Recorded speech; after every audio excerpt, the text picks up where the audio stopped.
I have some incredible facts here about Donald Trump from a new Politico Morning Consult poll. They explain 81% of voters say that while president, Donald Trump is likely to act in ways that benefit his personal business empire. 73% of Democrats say it's a bad thing. 73% of Republicans, on the other hand, said it's mainly a good thing for Trump's businesses to influence his presidential decision-making.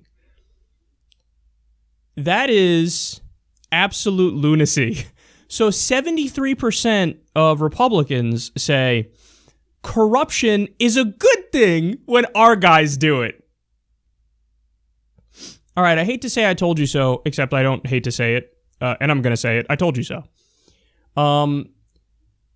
This happened under Ronald Reagan. This happened under George W. Bush.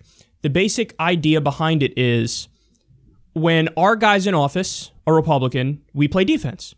When the other team is in office, the other party, when it's a Democratic president, we play offense.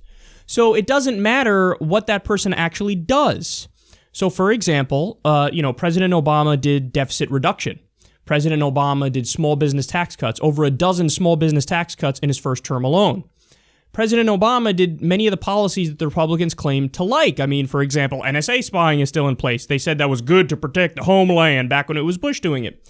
So you run through the list, and Obama has done many things that Republicans are supposed to be on board with if you take them at their word when it comes to what their policy beliefs are. But they didn't like it. They didn't like it because it's a Democrat doing it. Flip the script. Donald Trump. Donald Trump had done some ideas that were liberal. He kept repeating, hey, I want to protect Social Security. I want to protect Medicare. They're supposed to be against that.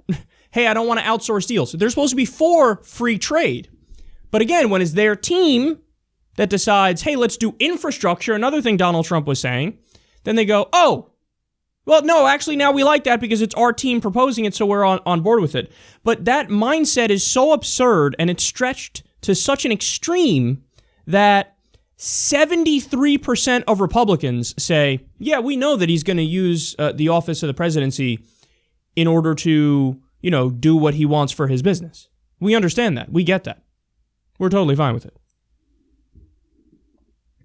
Isn't that like the main thing or one of the main things that the Republicans were going after Hillary Clinton for?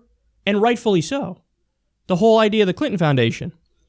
It's this charity, but the charity is used for pay-to-play corruption. So the government of Qatar, the government of Saudi Arabia, all these different governments around the world would give the Clinton Foundation money, and then lo and behold, Secretary of State Hillary Clinton would approve weapons deals for them. So there's a problem there. There's a conflict of interest. There's corruption. Well, it's the same goddamn thing with Trump's businesses. Look, we just learned the other day he registered like 7 or 8 new businesses in Saudi Arabia during the campaign. So let me ask you a question. You think he's going to crack down on Saudi Arabia for all their human rights abuses after he said he wants business there? And he does have businesses there. Then there's the issue with Taiwan that we spoke about.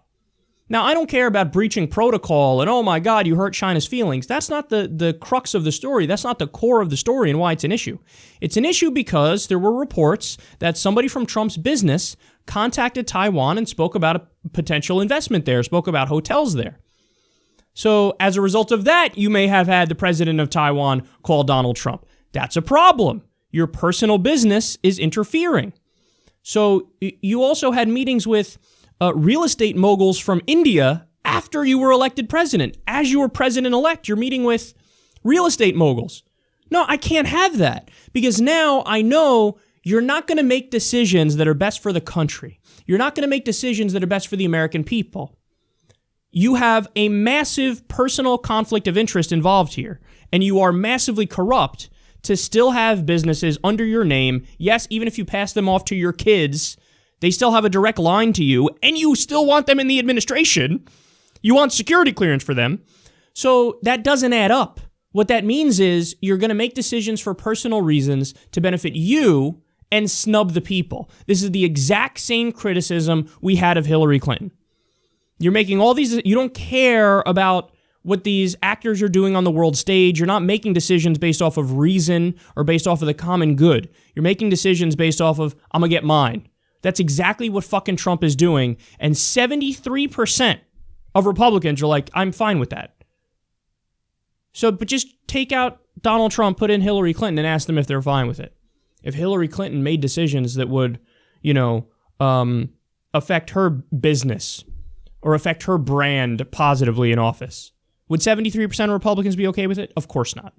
Of course not. They would fucking despise it, and they would go after her, and they would be right to go after her. You got to be consistent, man. I mean, the definition of a partisan hack is somebody who puts party above country and party above the people. And that's exactly what they're doing here. When our guy does corruption and does things that benefit his business and snub the people, it's totally fine because he's our guy.